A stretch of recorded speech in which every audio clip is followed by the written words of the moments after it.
prospek kita bagus, teman-teman semua nggak usah takut. Tadi Pak Presiden juga bilang sama saya, suruh sampaikan pesan bahwa uang saya cukup, duitnya banyak, jadi Anda nggak usah takut. Makasih Pak Menko.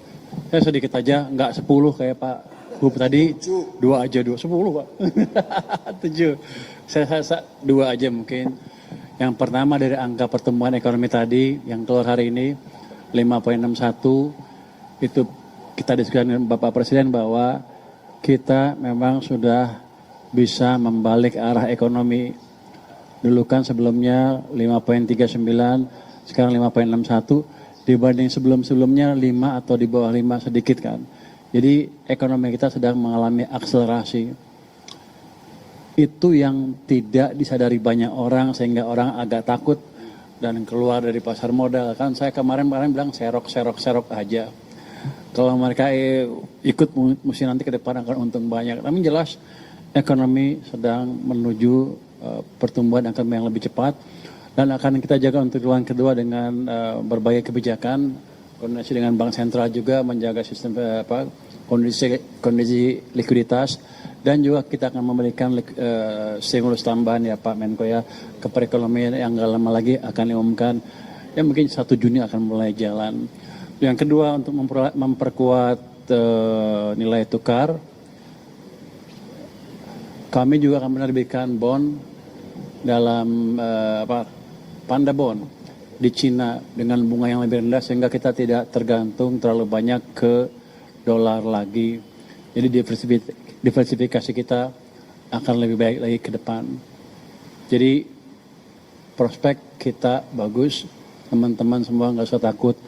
Tadi Pak Presiden juga bilang sama saya, suruh sampaikan pesan bahwa uang saya cukup, duitnya banyak, jadi Anda nggak usah takut. Terima kasih Pak. Terima kasih.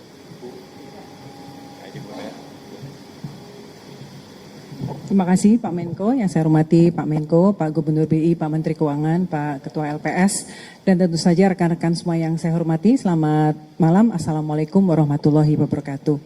Baik, tadi kami menyampaikan dari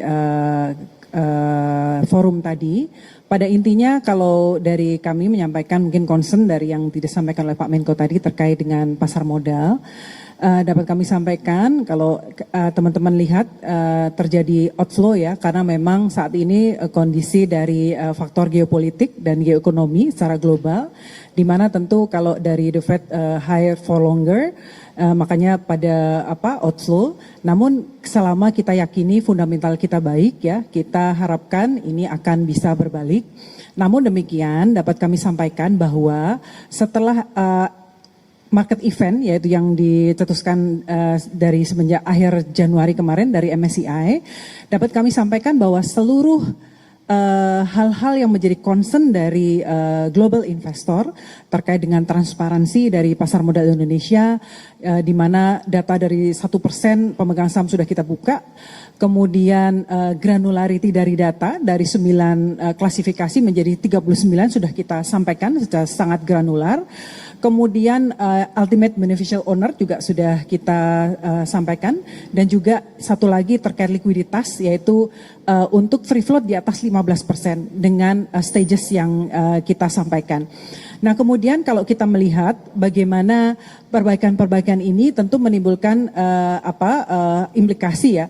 Kalau kita lihat nanti mungkin sebelumnya saya sampaikan, saat ini kalau teman-teman memperhatikan indeks harga saham gabungan, pergerakannya sudah inline dengan indeks-indeks utama seperti LQ45, IDX30 dan sebagainya. Jadi saham-saham yang sekarang pergerakannya sudah lebih ke fundamental, dan kalau kita melihat nanti mungkin pengumuman di Mei ya oleh MSCI dan juga nanti di Juni untuk terkait market kita, ya mungkin kalau di Maret nanti akan ada rebalancing dari indeks MSCI kita, mungkin kita ya expect akan terjadi penyesuaian, namun kita sampaikan ini adalah temporary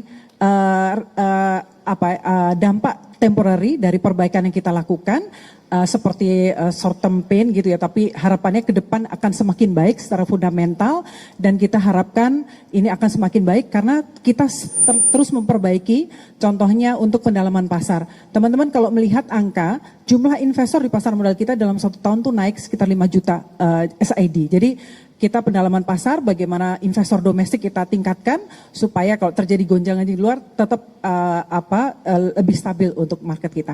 Mungkin dari kami itu Pak Menko, terima kasih. Terima kasih Ibu Fredrika Widiasari.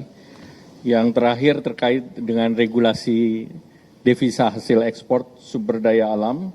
Jadi revisi perubahan terhadap PP 36 sudah difinalisasikan dan akan diberlakukan per 1 Juni 2026. Jadi perubahan bahwa DHE SDA wajib masuk ke Himbara dan dikonversi ke rupiah maksimum 50% dan juga terkait dengan sektor ekstraktif atau oil and gas itu berlaku seperti yang sekarang, yaitu yang berlaku 3 bulan.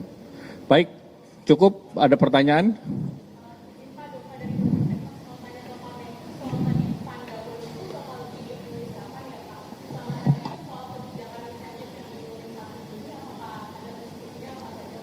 Nanti sesudah matang nanti kita umumkan.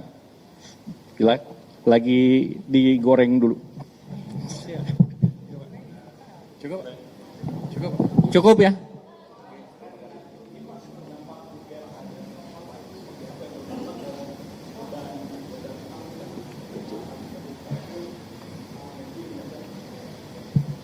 Jadi angka-angka yang saya sebut waktu itu dengan asumsi $100 per barel itu sudah memasukkan asumsi nilai tukar yang tidak jauh dari sekarang. Jadi angkanya nggak berubah, jadi fiskal tetap aman, sudah kita perhitungkan. Terima kasih. Baik, terima kasih. Wassalamualaikum warahmatullahi wabarakatuh.